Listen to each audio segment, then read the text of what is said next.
Right.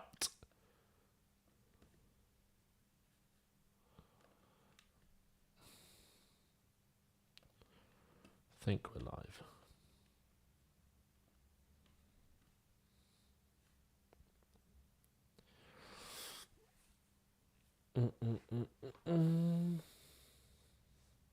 Hey, there we go.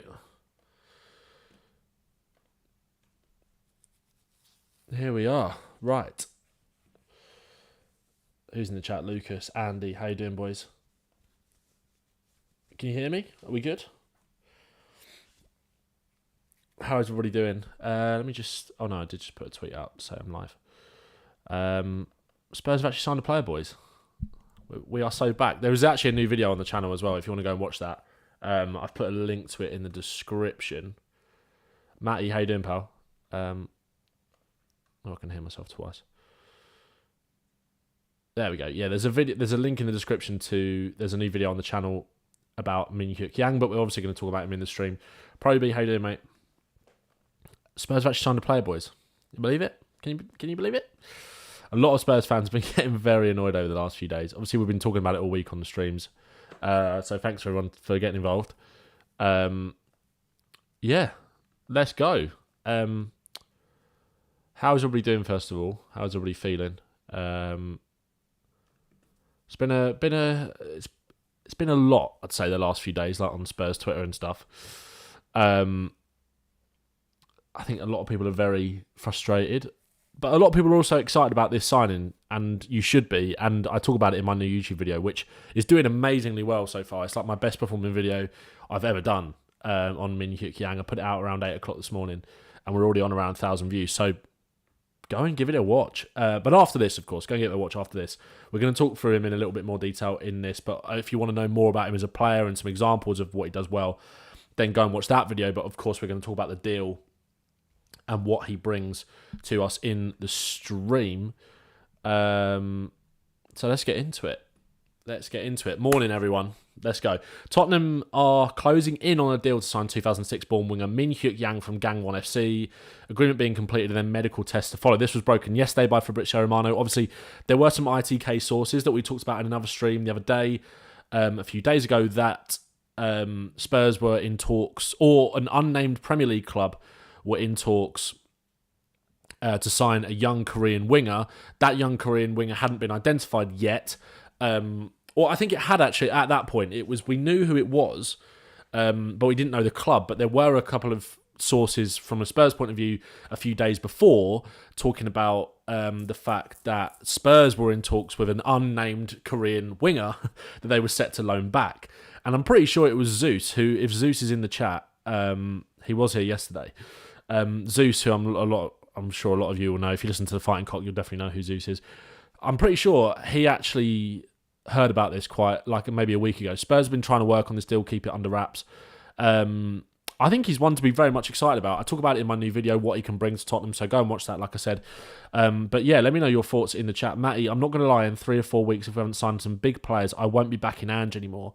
I mean, it's not on Ange though, is it? It's not Ange. If Spurs haven't signed big players in the next 3 to 4 weeks, it's not on Postecoglou. You can't give up on back in Ange. He's the one that you need to back, if anything, because he's not been given the tools properly to go at top 4 or go at, I don't know, potentially winning a league title, etc. Lucas, have you watched him play? I'd be lying if I said I've ever watched him play live, and I don't think any Spurs fans ever have, unless Korean Spurs fans who watch the K-League as well have. But I've watched a fair amount of him over the last 24 hours or so, with compilations and stuff. And I talk about it in my new YouTube video with a lot of examples of what he does well. Again, he's 18. He's very, very young. Matty says 7 goals and 3 assists in 24 games in the K-League isn't great. It's pretty good for a winger. That's basically a goal contribution in nearly every other game for an 18-year-old. We can talk about it. There are some crazy records that he's broken. I don't know if I bookmarked some of them. Again, I talk about it in the video on my channel. Where is it? Here we go. Yeah. So Yang is the first high school professional player in K-League 1 history by signing a contract on June 17th, 2024. Youngest player in the history of Gangwon to make, youngest ever player in Gangwon's history. Youngest goal scorer in the history of Gangwon. He's the youngest goal scorer in the history of the K-League. He's the youngest player in K-League history to score two goals in 2 consecutive games. Youngest player in K-League history to be awarded one Young Player of the Month. He's the first semi-pro player in K-League history to be awarded Young Player of the Month. And first semi-pro player in K-League history to win consecutive awards. So he was doing all of this when he was semi-pro, basically, which is mad. Obviously, he only signed a professional contract this year, it looks like. He's very exciting. He's very, very exciting. Again, I understand that Spurs fans want proven players. Yes, we need that as well. But it's also good to balance it with both, right? I said it in the video that I made, I put out this morning. I feel like for a long time, Spurs kind of neglected that approach to bringing in some of the best young players. Under Mourinho and Conte especially, it kind of felt like that went out the window a little bit. Everything was kind of about the now. And I think we sacrificed what that future vision of what we want Tottenham to look like. I think we sacrificed that. And I think now, under Lang, under Paratici as well, to be fair, under Scott Munn, with Ange Postecoglou coming in as well, it feels very much like there's this big holistic approach to what we want to be as a club, and that is signing some of the best young talent at a very young age. And then, because I guarantee, right, if Brighton had signed this guy, and in a couple of years' time he'd gone on to be like the levels of like Matoma, someone like we've seen like that, right? Then a lot of Spurs fans would be saying, well, what are our scouts doing? Why aren't our scouts picking up these kind of players? And again, there's no guarantee that he's going to be a world beater. He could be rubbish. Who knows? But we don't know that yet. So there's no point getting annoyed about this kind of transfer. I think it's just good to be excited and be hopeful about what he can be. We've still got over a month left of the transfer window. We're going to come on and talk about potential new signings in a little while, because I think Paul O'Keefe just put quite a lot of Spurs fans' minds to rest a bit yesterday. Because again, there was quite a lot of angst after this deal was basically confirmed. Again, for anyone that isn't aware, Matty, that's the one thing. We don't know what the fee is. There hasn't been many details of this transfer yet. So I don't know. All we know is that he will basically be loaned back to Gangwon to finish the K-League season. Excuse me, I feel like I need to sneeze. If I need to sneeze at some point, I apologise. All we know is that he's going to be loaned back to Gangwon until January. He'll join up with Tottenham in January. So similar to Bergvall, similar to Pat Matassar, similar to Destiny Udogie, obviously loaned back to their parent clubs. And that's worked well for them to continue their development. Who knows whether he could go out on loan again in January. We don't know that. I doubt it. I think he'll probably be involved with Tottenham, whether he plays with the 21s. I think Ange will want to have a good look at him. Speaking of having a good look at him, he's going to play against us next week. He's going to play against us. I'll be doing a live stream on TikTok next Wednesday, and on Saturday as well. Spurs' next pre-season game is coming thick and fast. We play on Saturday against Vissel Kobe. We then play the K-League. We then go from Japan to Korea to play against the K-League All-Stars on Wednesday, and Min-hyuk Yang will be playing against us. So that is going to be very exciting. To see him in action properly for the first time. But like I said, there's a video on my YouTube channel now. It's in the link in the description if you want to go and watch it. Then I can tell you more about him as a player. I'm really pleased with it. Really pleased with it. It was a quick turnaround.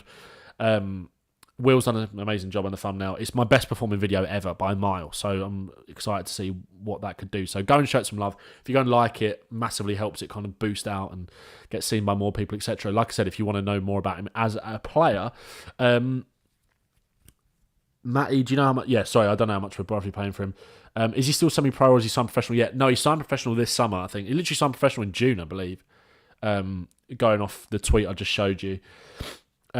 Andrew says, dude has big shoes to fit in, expecting to be as good as Sonny. I mean, let's talk about that, because naturally, like, I didn't want to, I mentioned it a little bit in my YouTube video, but I didn't want to title the video anything like, the next Son or anything like that, because he's not that similar as a player.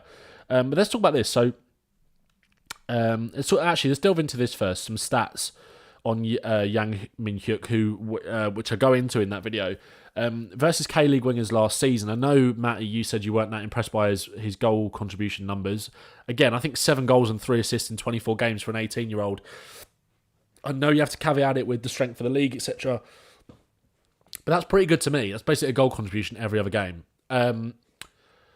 Goals, he ranked... So versus K-League wingers in 2024... He ranked first for goals, first for non-penalty goals, first for expected goals, first for progressive runs. He's a very good dribbler. First for acceleration. He's got a great burst of pace, like frightening burst of pace.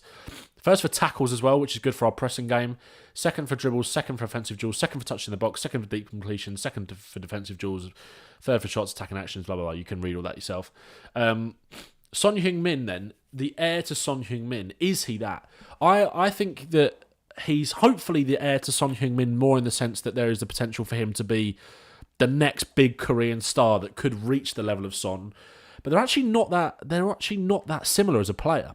There are elements of him. There's a compilation which I can't show you because it'll probably get taken down for copyright. But there's a good few compilations on Twitter that you can go and watch of him if you haven't really seen too much of him.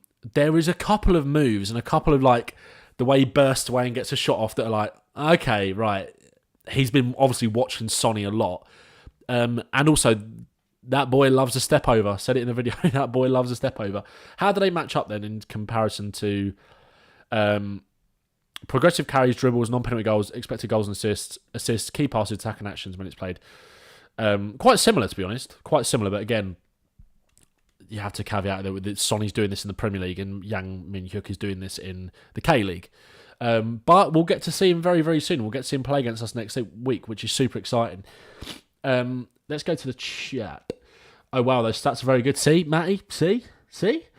£4 million apparently we've paid for him. Is that right? Has there been anything else that's come out this morning? I've been prepping for the stream and getting some bits ready. I've not seen anything else. So if anybody has seen anything new about Yang Min-hyuk in the comments in terms of the deal, etc., then please let me know. Lewis McKenzie, I'm not saying it is. Reckon it has a side of PR to it with the AIA sponsor and they're still hoping to keep the Korean audience due to Sonny nearing his closer to the end of the peak. I've seen a lot of this. And, you know, don't get me wrong, Lewis. I get where you're coming from, but I feel like it's a little bit... I don't know. I feel a bit uncomfortable with stuff like that because I feel like I get what you're saying. Naturally, Spurs have built a massive Korean following with Sonny coming to the club and people are thinking of the shirt sales and the commercial aspects of it. I get that. I do get it. But also, we wouldn't have this reaction if we weren't signing a Korean player. Like, there wasn't this reaction to Bergvall, this wasn't this reaction to Sarr, etc. Obviously, I get what you're saying, but I don't think they're thinking about it too much. Again, if they can capitalise on it, that's great. Why not? But I don't think that's necessarily the priority.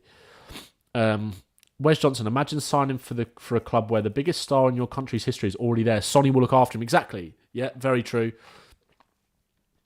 Very, very true. That must be amazing for him. Sure, like, yeah, you're totally right.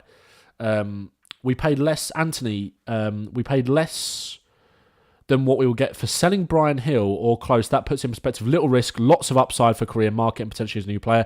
Now we need 3 good ones. Totally agree with you, mate. Does he play for the national team? I don't think he's been capped yet by Korea. I don't think Son said anything about him either, Lucas, mate. Did you see Fab's tweet? He said there is Eze news, but it's locked behind a paywall. Oh, Christ. What's he said then? Fab's tweet. We'll come on to talk about Sessegnon in a bit. I linked to it in the chat. Who said that? Aviv. Let me know what he's saying. Let me know what he's saying. Very true. Yeah, exactly. Lewis, I get where you're coming from, mate, and I do get that angle of it. But yeah, I'm not too concerned with that. If you get what I mean. Where are we? They're definitely... K-League is probably a similar standard to the Swedish League. Exactly. I talked about this in the video. Like, Bergvall, this guy was playing first-tier Swedish football last year. He's now, again, it's pre-season. You have to caveat it with that. But look, he's made that step up. So, exciting times. There is definitely an element of PR to it, but we wouldn't buy him unless he was the real deal. Yeah, Gary, like, I think if you're going to... I get what you mean. Like, if you're going to feel like it's kind of a PR thing in terms of, like, Spurs are doing it for the Asian market, then I think that you also have to acknowledge that they'd only be doing it if they thought he was a really good player. So I get what you're saying. Footballing reasons was all of his first, 100%. Very low risk signing. Financially, it will pay for itself. Totally agree. It would like that pic of Bergvall staring at Decky. What picture's that? Is that in like the one in training? We'll come on to Eze in a sec, Aviv. If there's something there, then if there's anything about Eze, put a link into the chat and we'll talk about it. If you can like DM me it or something, because I couldn't looked on Fab's tweets, I couldn't find anything. This Rising Stars 11 seem to love Tottenham, right? This Twitter account. Soon at Spurs official senior team updated, a new South Korean signing is arriving. This potential score, I'm not exactly sure how they calculate it, but looks good to me, lads. Bergvall 9.6 out of 10, Mikey Moore 9.6 out of 10, Archie Gray 9.5 out of 10, Min-hyuk Yang 9.2 out of 10, and Luka Vuskovic 9.2 out of 10. We're cooking, lads. And then, so again, just a little bit of a roundup in terms of Min-hyuk Yang before we move on. Again, there's a YouTube video that I uploaded earlier, link in the description. Please go and watch it. I was really happy with it. It's only 6 or 7 minutes long. Gives you a good indicator of what he is like as a player. And it's performing really, really well. So make sure and go show him some love. The next South Korea superstar will sign for Spurs. He's predominantly a right winger, although he can play off the left as well. He's 1.72 metres tall. I'm not sure how tall that is in feet, but just under 6 foot maybe, or 5'10", something like that. His key attributes: pace, agility, dribbling, ball control, technique. One of the most promising players in Asia. 7 goals, 3 assists in the K-League. Very strong in tight spaces. He has unbelievable speed and movement, and he's very strong on the dribble. Exciting bloody times. This is an interesting thing as well. Spurs worked to keep their move for Min-hyuk Yang under wraps while negotiations were still ongoing. And this very much feels like the theme of what Spurs are trying to do. Here's the video if you are interested. Why Min-hyuk Yang is perfect for Tottenham. Go and give that a watch. Go and give that a subscribe as well. On the way to 1.5k. Trying to get to 2k before the start of the season. There is also some content on TikTok about Min-hyuk Yang as well that I uploaded yesterday. So go and give that some love. Go and follow. We hit 25k yesterday. Thanks so much for that. Second channel is there as well if you want to go show that some love. There'll be clips from all the YouTube stuff on there as well. And some different bits as well. So go and watch that. Let's talk about this then. Paul O'Keefe just calmed everyone down a little bit yesterday, didn't he? So this was in response to, I can't see the tweet. So he tweeted, Spurs renegotiations for Min-hyuk Yang, not done but ongoing. Someone replied to him saying, are they looking at other options? His response to this was very interesting. I was only told that they had 3 ready to go and were waiting on them to be finalised / fully agreed. They weren't the ones delaying. This lad is one for the future, so they will still need to add for the first 11, which again, I'm told they're on it. Timings are always tricky to pin down precisely. Then another response to that was not trying to split hairs here, but how can they be ready to go if they're not fully agreed? Paul's response was Spurs are ready to go, waiting on the green light from the seller. Give me the green light, because I'm ready to go. So this, going back to this then, that makes me feel like Spurs are very much, like there's been this whole thing about like Spurs working in the dark, Johan Lang working in the dark. I know it makes like, you can see like Zeus's response there, working in silence gimmick is for real. Obviously, with Min-hyuk Yang, they tried to keep it under wraps as much as possible. There have definitely been far less leaks this summer with Tottenham. Obviously, I think we know who like some of the bigger targets are, for sure, but that was kind of always going to be the case. That always tends to happen. But there's been far less to talk about, but that does not mean that Spurs aren't working on stuff. And also, like I think what's important to get into people's heads is that the order in which you sign players, I always say this, the order in which you sign players doesn't necessarily reflect the priority in which you want to bring them in. Some deals are just easier to do than others. Like last summer, like we were basically in the same position that we were this summer with Maddison, Vicario, and maybe Solomon. I think I said in my YouTube video that Solomon wasn't on the pre-season tour last summer, but I think I actually got that wrong, so apologies for that. But kind of the point still stands. It was only a free transfer. Maddison was a very easy deal to do because of Leicester's PSR situation, and again, Vicario, none of us had really heard of. So we're in a kind of a similar position to what we were. And then when we came back from pre-season, we signed Brennan Johnson, Mickey van der Ven, Ashley Phillips and Alejo Veliz, basically all in the space of like a few weeks, and spent quite a lot of money. So that will happen. I'm convinced that will still happen for Spurs. Matty says, Ange keeps promising and not delivering. What do you mean by that? I don't understand what you're talking about. Again, you can't put on any of this on Ange. If you're talking about the fact that Postecoglou came out and said that we want signings in as soon as possible. Every manager does. Every manager is going to say that. But it's not the reality. It can't always happen like that. He got that last summer with Maddison and Vicario, which was great. He's got that with Archie Gray. Werner, again, is obviously a player that we already had. Bergvall is a new player to him. Obviously, in an ideal world, you'd get every single part of your business done before July the 1st, right? It just doesn't happen like that, mate. Like, you can't pin that on Ange for saying that he's over-promising and under-delivering. That's not fair, in my opinion. But yeah, very much like Spurs very much feels like Spurs are getting stuff done in the background, which is exciting for sure. So we'll see what happens over the next few days, but it feels like it's going to be a big few days for Spurs, definitely. I think this has been live for 44 minutes down there. I don't think we have. Gary. He can't control a player when he can't control when a player comes in. Can we see the tweet from the guy you muted? Yeah, who was it? ONTHFC. Can't remember why I muted him. Not sure why. Did we really sign someone? We've signed Min-hyuk Yang. It looks like not over the line yet, but it feels like it's happening. Have to realise with signings of the stature we may make, can't be done quick, needs time. Yeah, exactly. Ange is a manager, not involved in negotiations. Yeah, Matty, look, don't get me wrong, I'm not just having a go at you, but that's the reality of it. Ange doesn't really have anything to do with it, you know. How will the fans be if we get Morgan Gibbs-White versus Eze? Yeah, Gibbs-White, that was something that came up. We can talk about that. It's too late. We wanted players for pre-season to join the culture. They won't settle in now until third of... Mickey van der Ven and Destiny Doggy made their Premier League debuts against Brentford in the first game of the season, and they looked absolutely fine, so I'm not too worried about it, mate, if I'm being honest. People keep talking about Fabrizio's retweets. What's Fabrizio retweeted? That's Fabrice Mwamba. Excuse me. What's he retweeted then? Ryan Sessegnon? Yeah. I don't get it. What's he retweeted about? What's he retweeted? Oh, this. Are you talking about this? Oh, it's behind a paywall. Yeah, bloody hell. He's going to tell us something we definitely already know about Eze, the fact that Spurs are interested in. I'm not that interested in that. But Fabrizio did say this. Excuse me. I sent you the link. Where did you send it, Aviv? You sent it to me on Twitter? No, don't know.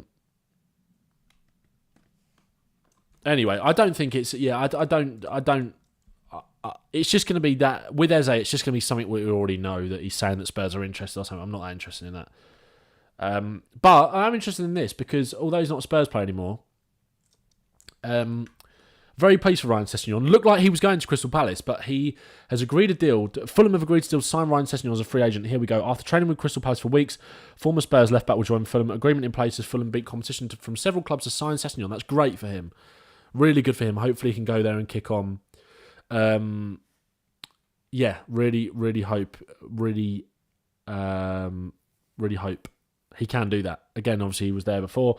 Crystal Palace fans must be fuming at Fulham because they've got Smith Rowe as well, by the looks of it.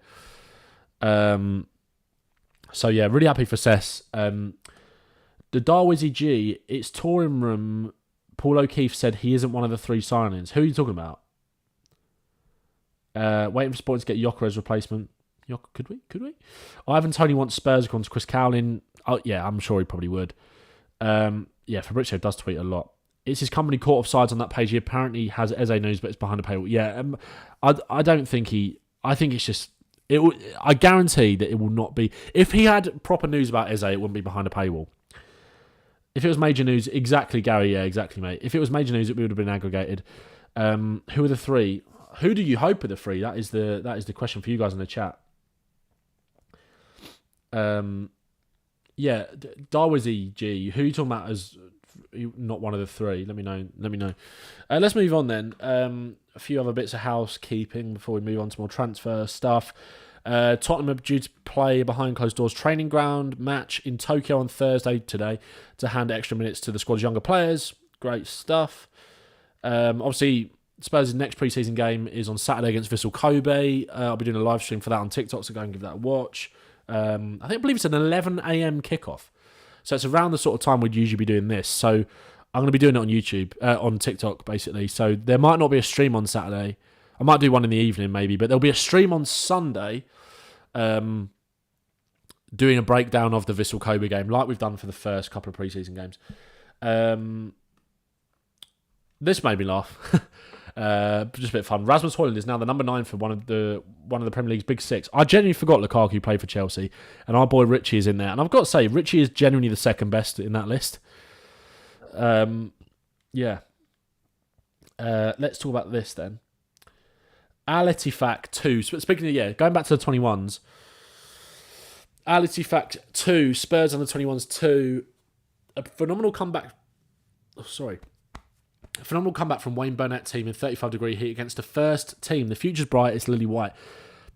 That is kind of a damning indictment of the Saudi League a little bit, because that was their first team. That is Steven Gerrard's team, by the way, in case you were all wondering. It's crazy, isn't it? This was the Spurs team. We don't know who scored. I don't know the goal scorers. I know we were 2-0 down. But again, this was nowhere near our best under-21 side. Josh Keeley, Max McKnight, Tyrell Ashcroft, Will Andipian, Mason King, Niall John, Demola Ajay, Callum Onsati, Yago Santiago, Judson Sabel, Jaden Williams, Max Robson, Leo Black, etc. on the bench. Yago Santiago is an interesting one because there's a lot of hype around Yago, but he doesn't seem to be favoured in terms of being promoted to the first team. Think that is the under-21. Yeah, exactly, Gary, 100%. I think SA negotiations will happen once he's back off holiday. I hope you're right. I do hope you're right. Right, where shall we go to next? Here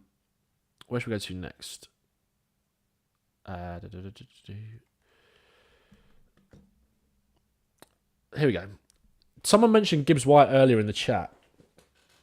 Gary, I actually agree with you. I think the Santiago hype, especially with the kind of rapid development of Mikey Moore, I can't see Santiago having a future at Spurs, but hopefully I'm wrong. Is there room for him? Especially with signing Min-hyuk Yang, Mikey Moore. Again, they want to sign a big winger, it seems like. So I'm not sure there's room. I think we'll get a loan. Footy Insider, again, maybe one of the most unreliable sources, I'm pretty sure. But Spurs are apparently interested in signing Morgan Gibbs-White. Forest is demanding a fee of £40 million before the August cut-off, with the club reluctant to let the 24-year-old attacking midfielder leave. I really like Morgan Gibbs-White, but I don't think he's versatile enough to make it work, really, to be honest. One thing I want to talk about, actually, before we move on.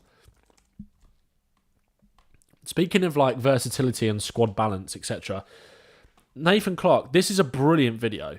Such a good video. So the Extra Inch did basically a complete squad. What was it? The Extra Inch completely fixed Tottenham's entire squad, any percent speed run.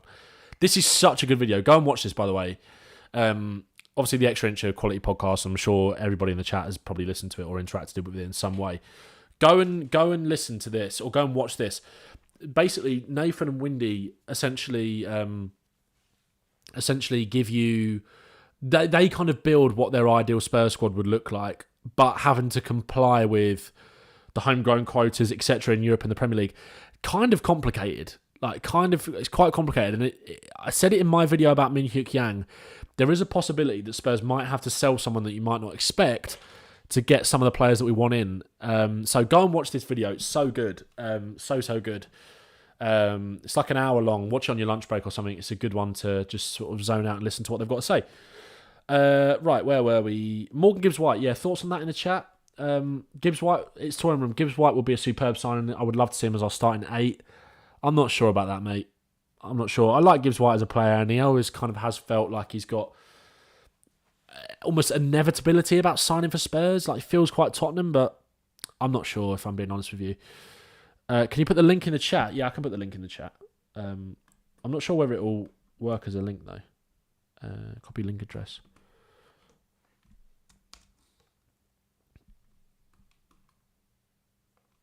I'll just put the link to the tweet. You can just look it up, Matty, but I'll put it there. I'm not sure you can copy and paste that. I'm not sure whether that'll actually work or not. But go and have a watch that. Exposing my DMs there. Right, where were we? Next on the agenda, Emerson Royale finally looks like he's set to leave Tottenham. AC Milan have had new contacts with Spurs for Emerson Royale. There's almost €3 million difference between the fee offered and the proposal received. Spurs are getting closer in terms of that fee. Personal terms agreed in May. Talk still ongoing. There was also some chat from, I believe, was it Damasio maybe? Or maybe not. Oh, there was this as well. Galatasaray apparently have made a bid to sign him, but I'm not sure how reliable that is. Hopefully Emerson can move on. Hopefully can move on. And then Jed Spence can become the right back. I made a video about Jed Spence on TikTok, actually.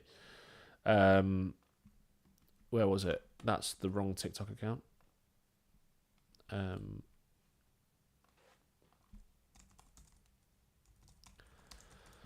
Go and subscribe. Go and watch.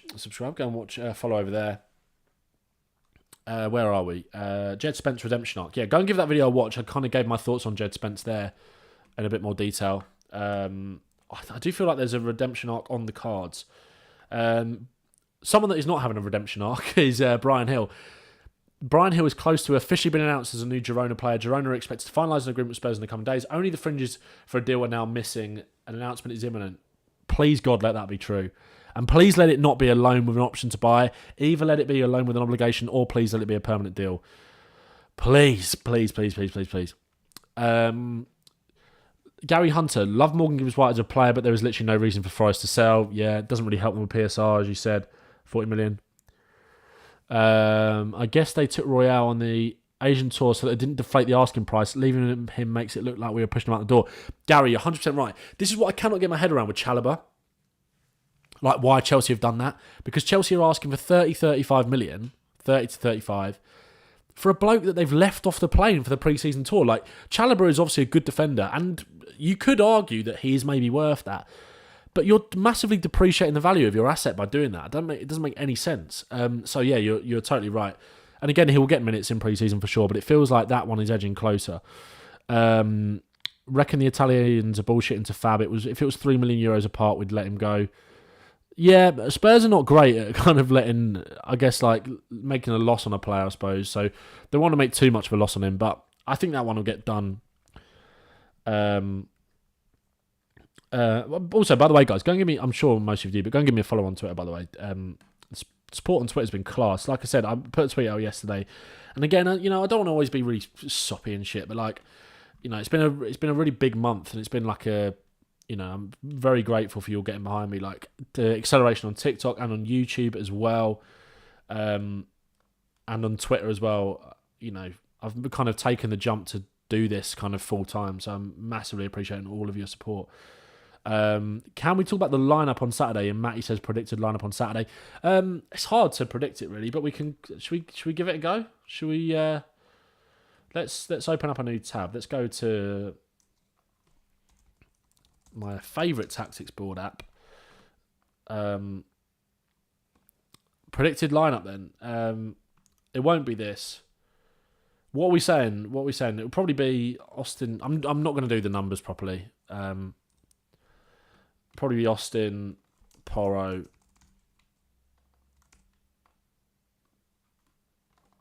Gray. I'd imagine he'll probably go Skip again. Poll on each position would be fun. I would do that. But it's also a pre-season friendly. Like, with respect, Matty. Do you know what? Sorry. It'll probably be something like this, though. Or let me know in the chat like what you want to see. I'd love to see this midfield again.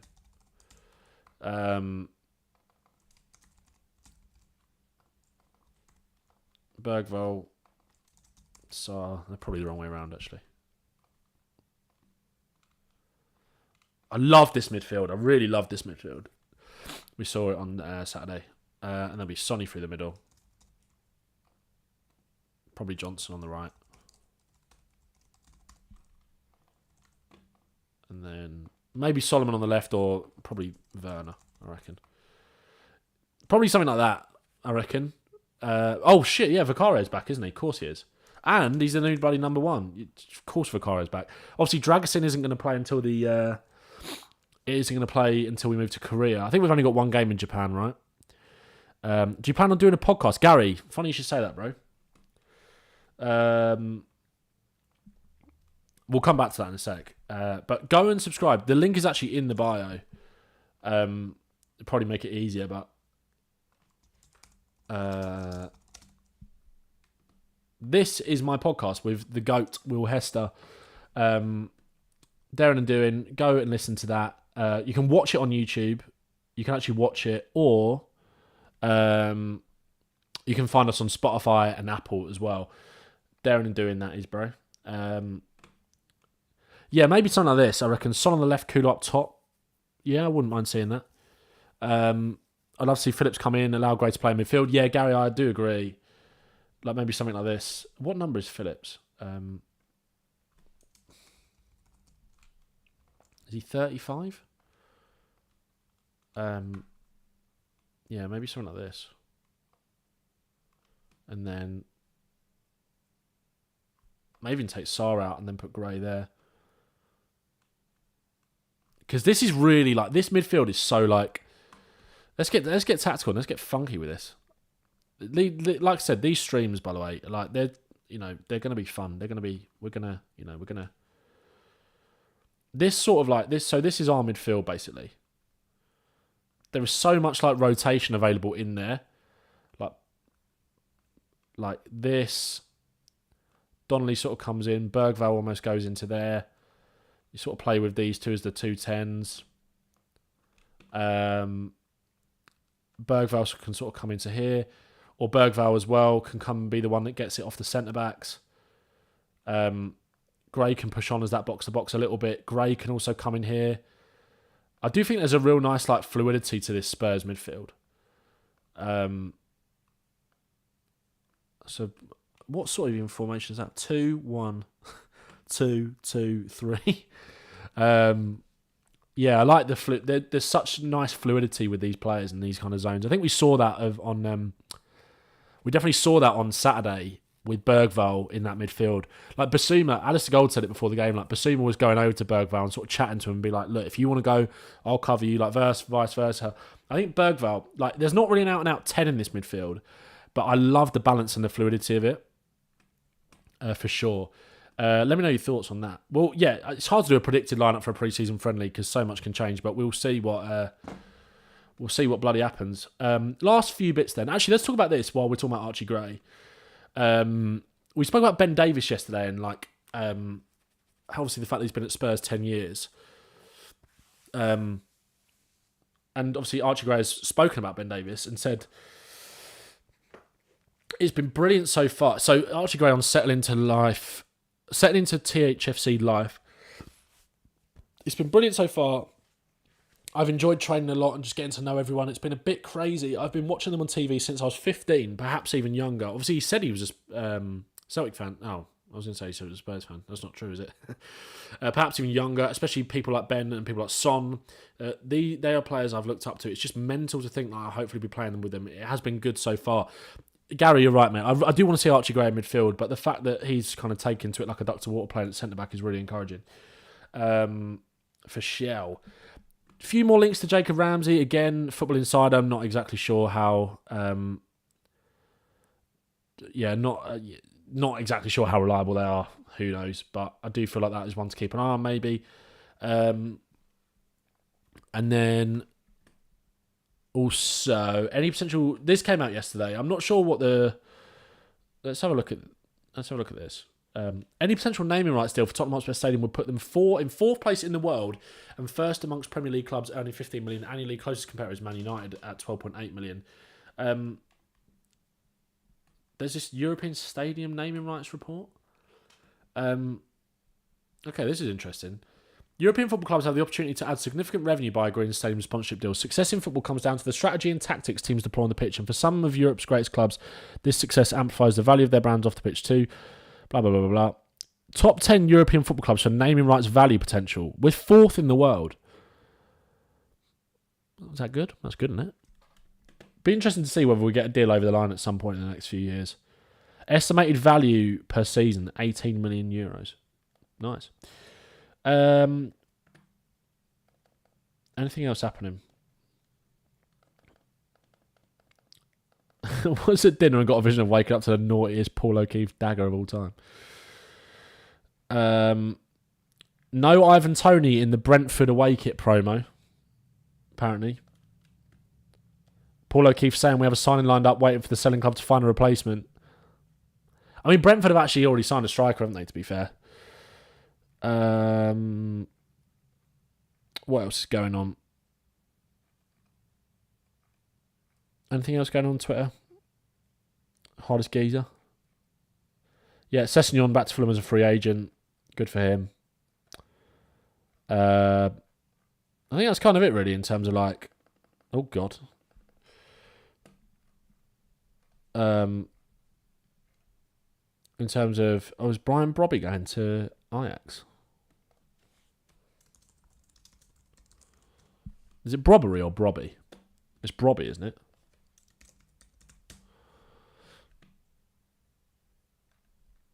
Oh, sorry. Is Brian Brobby going to West Ham, I meant? Yeah, Gary, that was a close one. Twitter is full of, like, stuff that you just have to really be like, what is going on in my timeline? Wagwan T, how you doing, mate?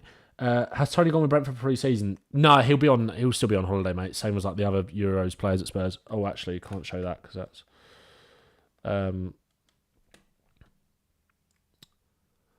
thoughts on Man United away kit? Ramsey makes sense to me. Yeah, I agree. Sorry if I'm a little bit behind, but if we haven't made 3 big signings in the next few weeks, I won't be back in Ange anymore. What on earth is that? It has fuck all to do with Ange. Crazy mindset. Yeah, Matty, he's kind of got you there, bro. Is Bentancur a full guy, do you think, with Graham Burvell coming in strong? Bentancur's an interesting conversation. Like, he's an interesting conversation to have.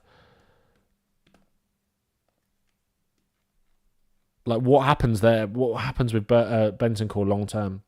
Apparently, Trent wants to stay at Liverpool.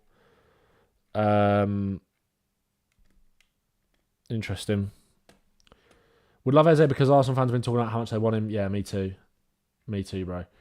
And I think that's your lot, lads. That's pretty much it. Any chance of Spence starting? Hopefully, yeah, potentially. What do you think about Bentancur this season? Do you know if there's any chance for a doggy start? I'd imagine the doggy will probably be on the bench. Spurs captain was saying Bentancur might be up for sale. This Spurs captain guy has come up with some decent stuff, hasn't he? Is this guy, right? Where did he say that? Or did he say it on like a sort of stream or something? It's interesting. Nathan sort of put almost like Kulusevski forward as one of the players that could be sold that we don't really expect. So that's interesting. But we will see. Maybe Bentancur. Maybe I did think maybe Bentancur next summer is a player that, yeah, could be put up for sale. With the midfield options that we brought in. Yeah, lads, I think we'll call it there. Go and watch the new video on the channel. Why Min-hyuk Yang is perfect for Tottenham. Thanks so much for watching. We'll probably be live again tomorrow morning. Hopefully, we might have three big transfer bombers to talk about. Who knows? But thanks everyone again for watching. Massively appreciate your support as always. Of course, love you all. Hope you have a good day. Hoping for some big positive Spurs transfer news. And yeah, enjoy